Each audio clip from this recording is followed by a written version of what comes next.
Welcome to Autism Knows No Borders, a podcast where people connected to autism inspire change and build community.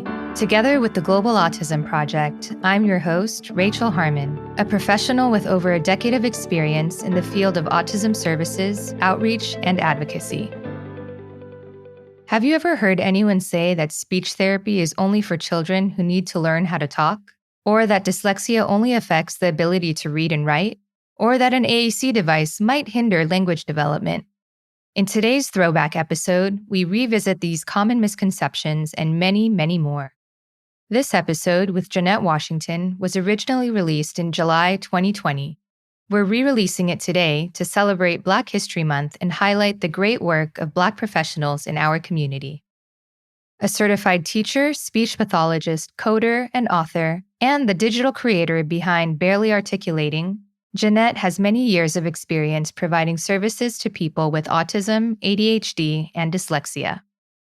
In this conversation, among other things, we discuss who can benefit from speech therapy, how autism and dyslexia overlap, why collaboration between professionals from different fields is essential for progress, ways in which an AAC device can improve communication, how differently minded individuals can and should contribute to the tech industry, and helpful tips for parents trying to increase their child's communication skills.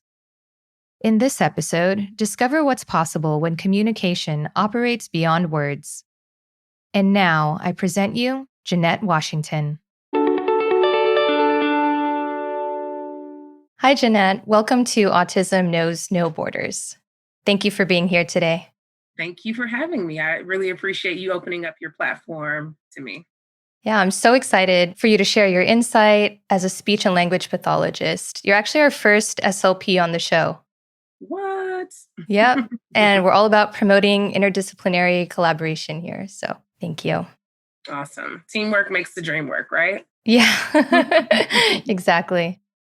Before we dive into explaining what speech therapy is, could you please share a little bit of your background and how you got involved working with individuals with disabilities?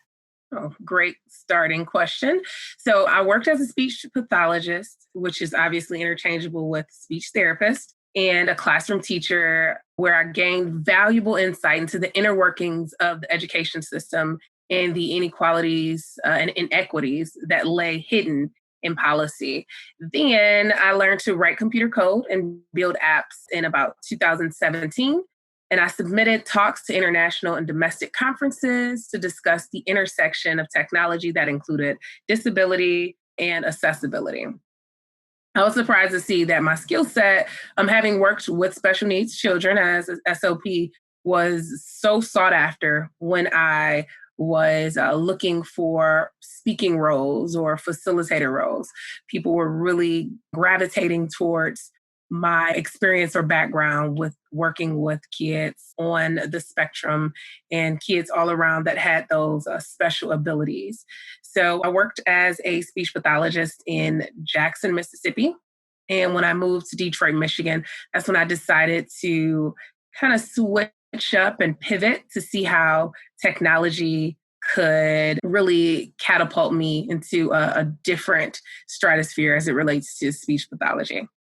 Interesting. So how would you describe what speech therapy is for someone who has no idea? Like, what's your elevator pitch? So, elevator pitch would mean that it needs to be short and succinct. However, as a speech pathologist and having worked in that capacity for a while, I know that it has layers. It certainly has different folds that it'll fall into. But to keep it short and brief, I will say it's beyond speaking. It's more about creating social skill opportunities.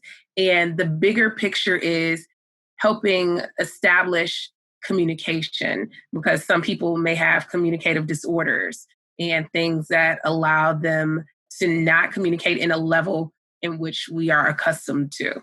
So that's what I would say. I hope that makes a little sense, but Yeah. as we kind of continue our conversation, I'm sure a lot of it will be making more sense. Yeah, because communication is so important in life. Mm-hmm.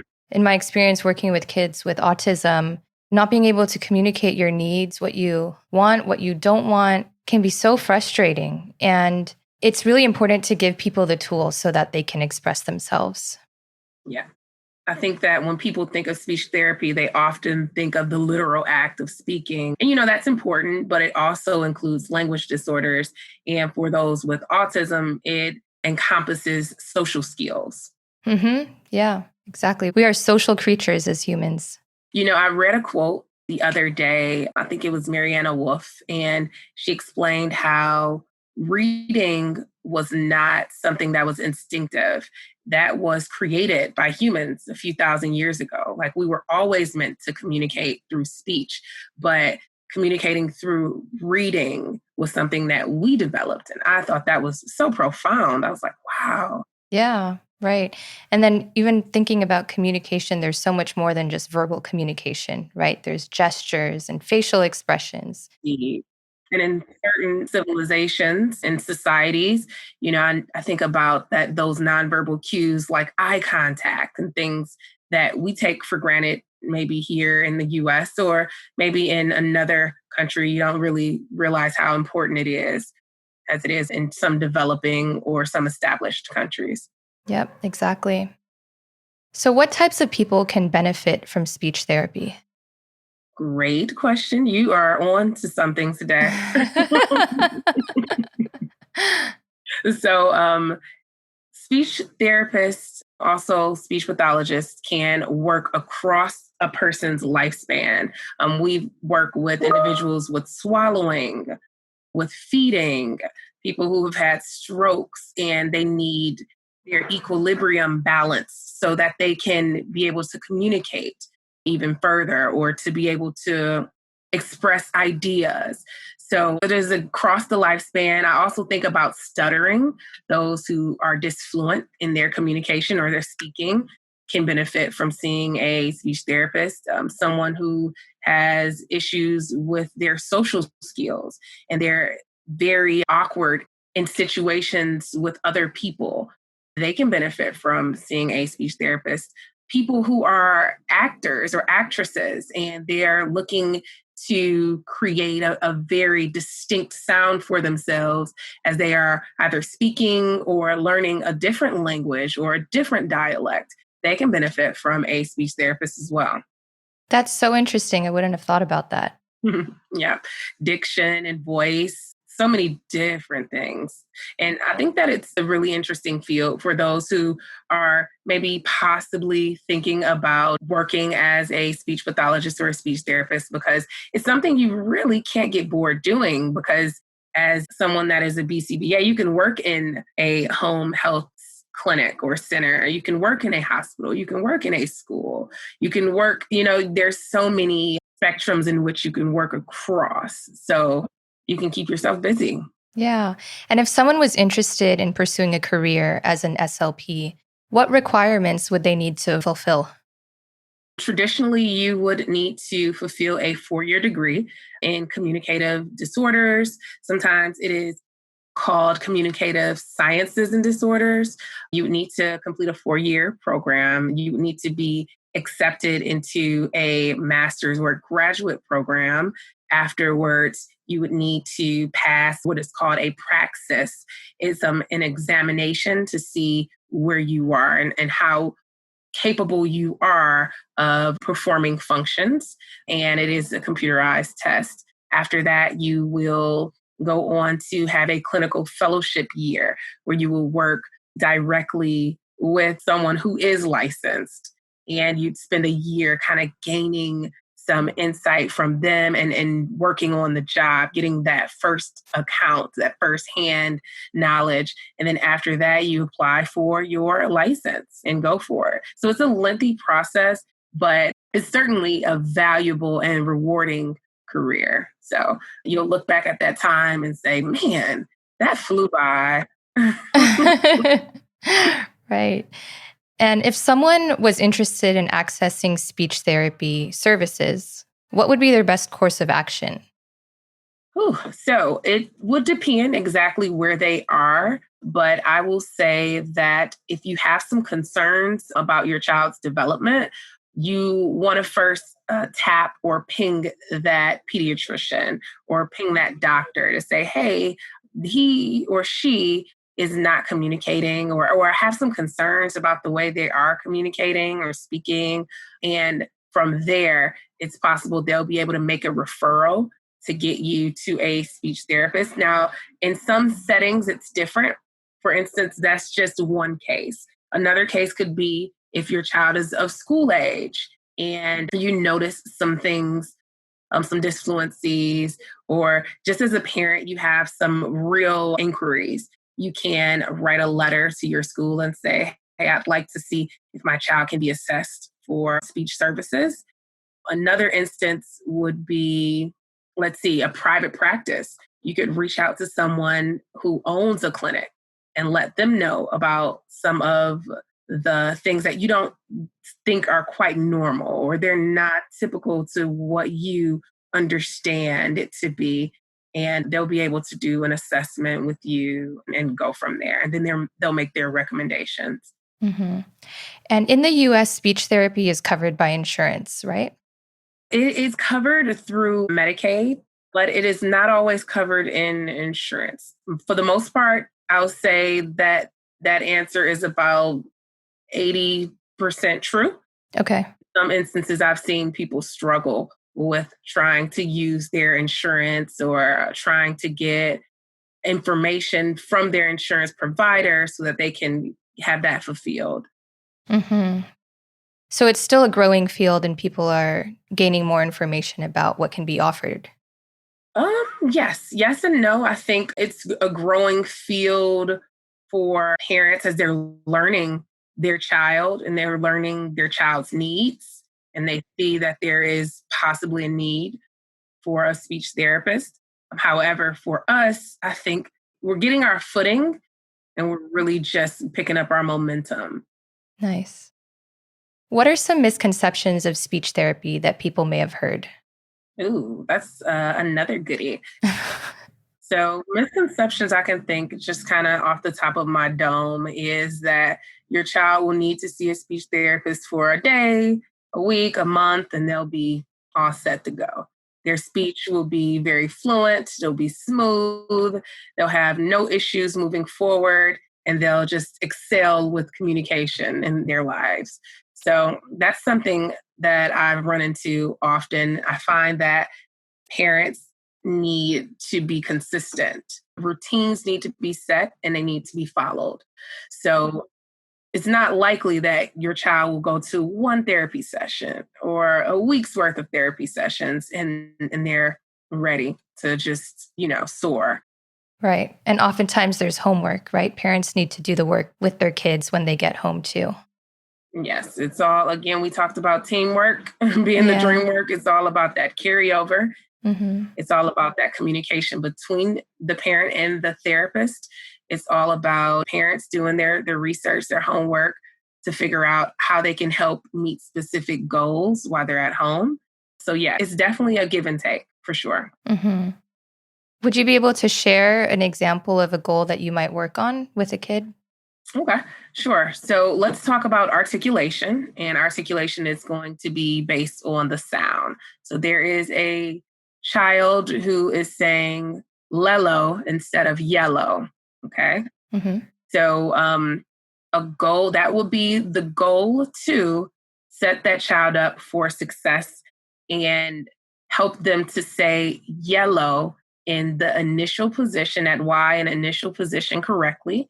And with that in mind, homework for the parent may be something as simple as putting some magnets on the refrigerator that are yellow and throughout the day, ask the child, hey, what color is that? And helping them stretch it out. Maybe getting a piece of paper and working with them in isolation on that one particular sound.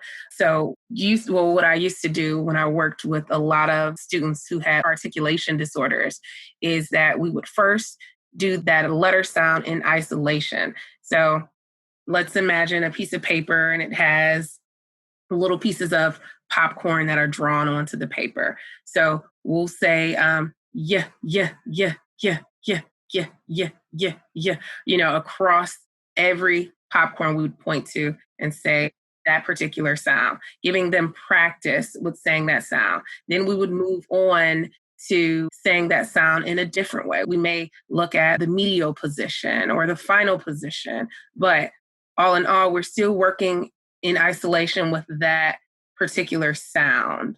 Mm-hmm. That's super fascinating because there are different parts of the mouth that develop later, right? Or it's maybe just more difficult to produce that sound. I won't say they develop later, but I will say that the sounds typically don't develop until a specific age range. There are milestones that you can find online, and they will help you to understand what sounds are typical and what sounds are typically developing at a particular age. Mm-hmm. And you've done a lot of work with individuals with dyslexia. Yes. First, could you explain what dyslexia is for our listeners who are not familiar? Okay. Dyslexia is a neurological difference in the brain. Dyslexics usually have a lot more gray matter, and it is a difference that causes or compromises the way someone retrieves words, the way they read words, and they gather and understand sounds, the way they speak can be affected.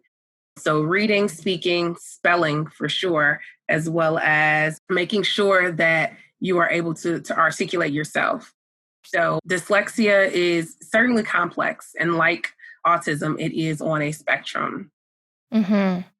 Could you talk about how dyslexia overlaps with autism? Sure.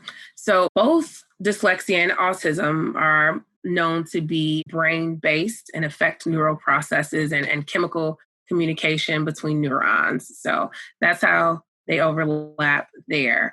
Autistic brains, from what I've read and looked at some research on MRIs, they tend to have short cells in their mini columns, and dyslexic brains tend to have longer cells in their columns. This makes some processing faster in an autistic brain, but the speed comes with the price of not being able to see the bigger picture because dyslexics are usually big picture thinkers. As we know, they're both on a spectrum. So that means that these conditions can be less or more severe depending on the child's diagnosis. Let's see, another overlap is that usually people with autism will have a comorbidity of ADHD. And the same is true with dyslexia. About 60% of those with dyslexia also have ADHD. Interesting. And one of the targets that you could work on with speech therapy is attention, right? That could definitely be not necessarily a large target, but a supplementary or complementary target to something that is on, a larger scale. Okay, got it. As a behavior analyst, I've worked with a few SLPs in California in school settings and in private clinics. And as we were talking about the importance of collaboration with other professionals, we're all working in the best interest of the client. It would only help them and serve them if we're all on the same page. Agreed. Could you talk about some ways that SLPs can collaborate on goals with behavior analysts or other disciplines too? Okay. When it comes to collaborating between the two professionals, I think it's important, as you stated prior, that we have the child's best interest at heart and at mind. So therefore, when it is time to write goals, whether there is a reevaluation or a initial evaluation for that child, the BCBA and the SLP should definitely be sitting at the same table, for sure. We need to be looking at our results together, discussing some findings and differences between the assessments that we've given or facilitated. We both know as SLPs and as BCBAs that we address language, social skills, communication, daily living skills, sometimes feeding. So with that intertwinement, I think it's important that the different attitudes and the different egos are set aside so we can look at providing a language rich and behavioral rich environment for a child. Mm-hmm. Yeah, I really like the way that you said that. There are things that we can learn from speech therapists about where to start on teaching a particular target, like WH questions. And there are other ways that also speech therapists can learn from us about how to manage some challenging behaviors. Yes, some aggression, some self-injurious behaviors, things like that. We're not necessarily equipped with skills on how to address those behavioral concerns. Mm-hmm. I remember sitting in some speech sessions at a school that I had a client at, and it was really cool to see the speech therapist communicating with an AAC device. Yes. Could you explain for our listeners just briefly what an AAC device is? Okay. An AAC device is going to be an augmentative and alternative communication device. These are usually used for individuals who are pre-language, also pre-linguistic, or also nonverbal. We use those terms interchangeably. However, nonverbal just seems infinite, like that learner, that student will never be able to speak. But I like to use more positive framing of the words. So AAC devices fall under the larger umbrella, which is assistive technology. And assistive technology is broader. However, it encompasses a wheelchair, eyeglasses, anything that a person can use to help better their quality of life. So an AAC device, again, which is under that umbrella, is simply a tool that you would use to make sure that those basic needs are communicated. Okay, so usually pictures, and the learner would press that picture, and it will say something. It will help explain or convey their need, their want, their desire. Yeah, and this is so important to give them a voice. Absolutely. I've been in predicaments, I guess you could say, where we were wondering, should we teach this child sign language or should we go to an AAC device? Mm. Ultimately it's up to the parents, but we also have to think about the general public and who they would be communicating with. And not a lot of people know sign language, but people can hear a voice that's coming out of a tablet, for example. Yeah. I think that's definitely a sticky topic because I do recall working with some parents who were really big allies and beneficiaries of the deaf culture and the deaf community. And they wanted their child to use sign language. Mm-hmm. So regardless if it's commonly used or not, you can't step on the parents' toes. We hope that they know what's best. Yeah, that's a really good point. Hey, Rachel here. I'd like to give a shout out to one of our listeners, Kelly Cotter, for contributing to today's interview with that last question regarding collaboration. Would you like to submit your own questions for our upcoming guests? Follow us on Instagram at Autism Podcast and watch out for posts asking for contributions. We want you to get the most out of our podcast, so your input is always appreciated. And now, back to the conversation. Let's talk about your book that was published last year. It's titled Technical Difficulties: Why Dyslexic Narratives Matter in Tech. Yes. So I wrote Technical Difficulties to empower those with speech and language disorders to pursue careers in tech. And I think that this book is such groundbreaking work. Not only is it a culmination of some of the work that I've done overseas, kind of speaking with people with dyslexia or conversing with people who had experiences and stories about dyslexia, but it's really an inspiratory guide and a love letter to those people with different abilities, whether it is ADHD, whether it is autism spectrum disorder, whether it is dyslexia. I want these individuals to understand that they can create innovative software and technology in the tech industry. I think that the tech industry can be one-sided, and there will not be items or tools and things that are beneficial to those who have dyslexia or who have autism spectrum disorder. So it's important that these individuals are at the table. Okay. I know a lot of people have been discussing ableism and how, people who do not have disabilities should not be at these tables having these dialogues about those with these specific needs and disabilities.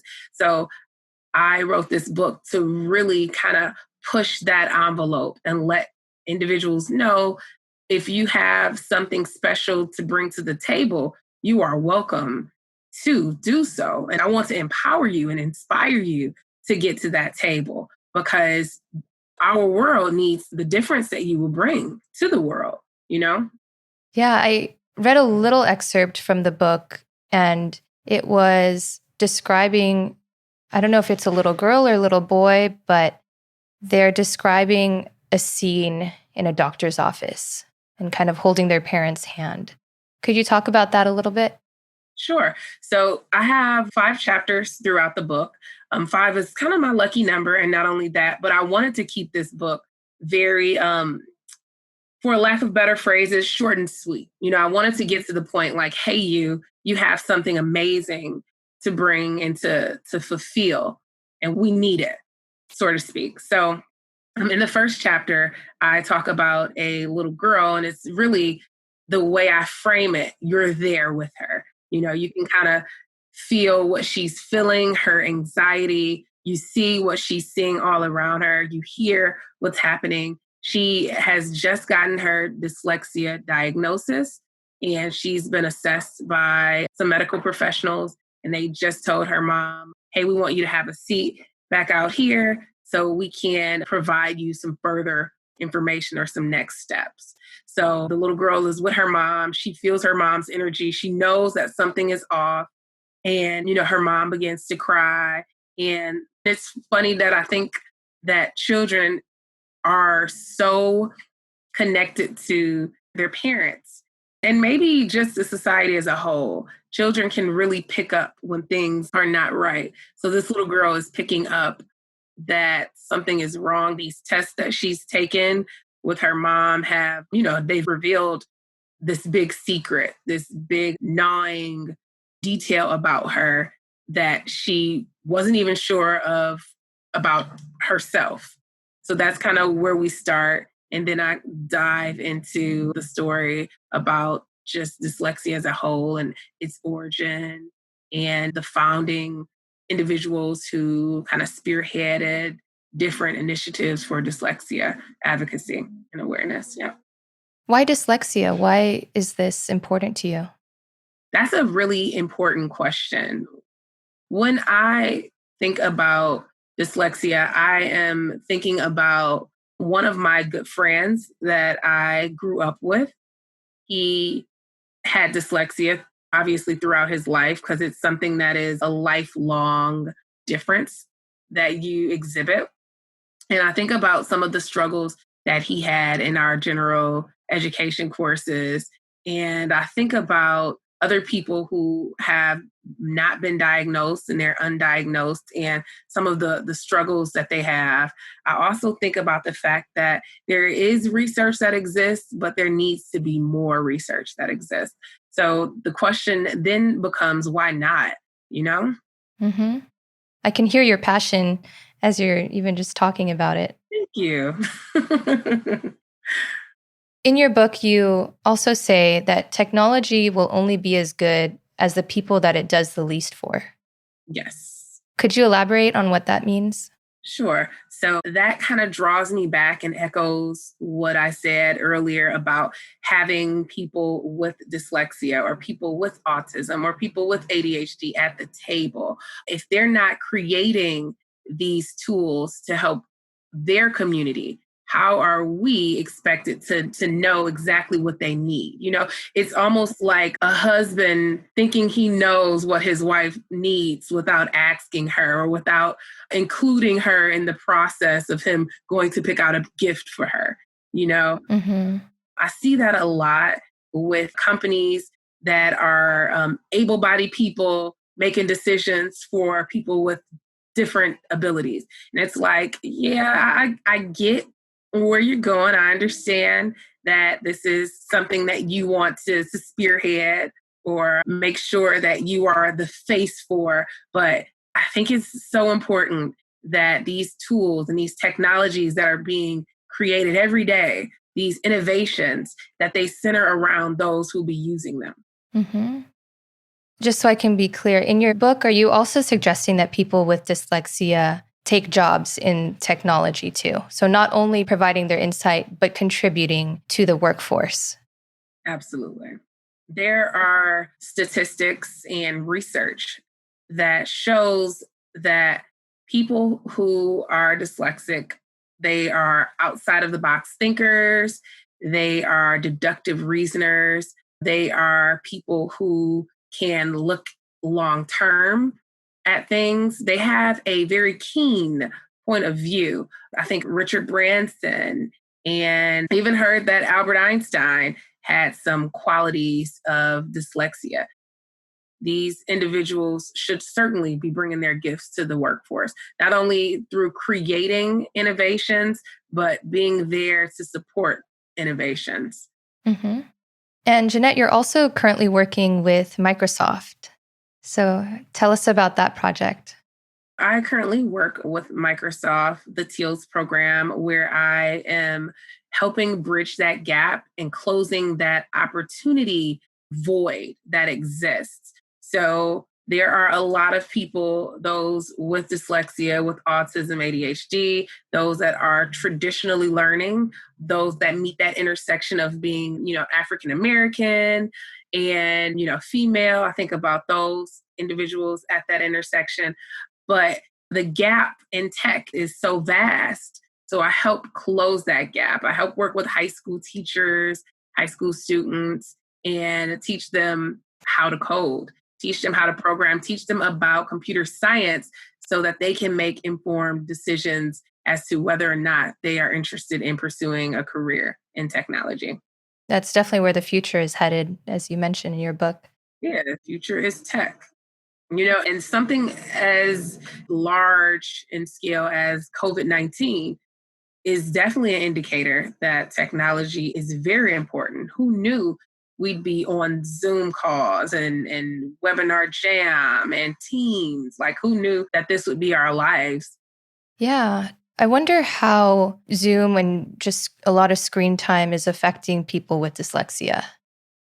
I've seen people use different glasses and optical equipment to help them. It's a blue light that is supposedly effective for those on that dyslexia spectrum.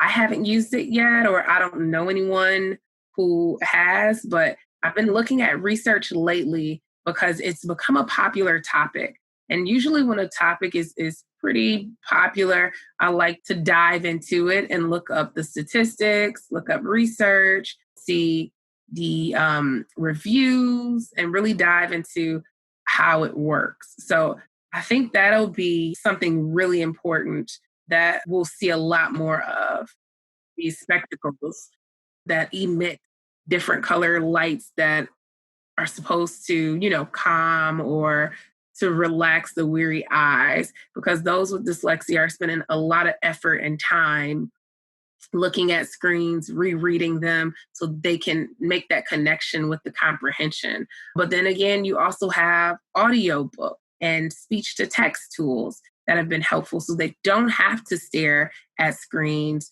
and try to understand that verbiage. Mm-hmm. That's great. All right, Jeannette, I'd like to close with one last question. What advice would you give to parents who are looking for strategies to help their child communicate? I would certainly suggest that you look into AAC devices. And again, those are augmentative and alternative communication devices. As a techie, I think those are really important to have in your corner. And if you do the research and find that there are some applications or some devices that will help you to communicate with your child, then go for it. I know that there'll be a lot of trial and error. And I know that one size doesn't fit all, but it's all about making that investment of time into seeing what works and what will help elevate your child and provide them quality of life that's unparalleled. Mm-hmm. Well, Jeannette, it's been a pleasure speaking with you today. And the work you're doing is so interesting with the intersection between technology and education. So thank you so much for sharing your expert knowledge with us today. You are very welcome. Thank you for having me. Thank you all for listening. I hope that you've got a few nuggets of knowledge that you'll be able to take back with you. Yeah, we can keep going and going. So We really could, though. where can people find out more about you? So I own a company called Barely Articulating, and it's spelled like an actual bear, Bearly, articulating. And you can find me on Facebook, on Instagram, and on Twitter. I post very informative graphics and things that will certainly stimulate your intellect and help you understand more about ADHD, autism, dyslexia, and just anything across those spectrums. I usually post on my Instagram account. So I would say that it's worth a visit and possibly worth a follow.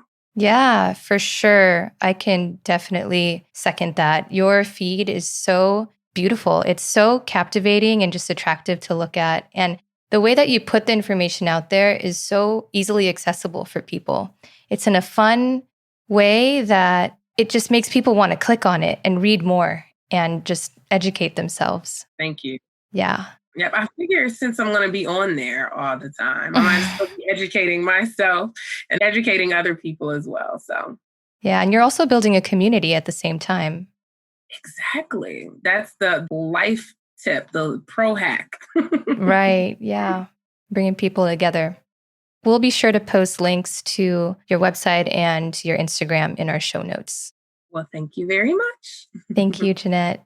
Take care. Please, yeah. Thanks for tuning in to Autism Knows No Borders. If you liked this conversation and want to stay updated on future episodes and events, remember to follow us on Instagram at Autism Podcast so you'll be able to contribute your own questions to future guests in our podcast. Thanks for listening. Take care.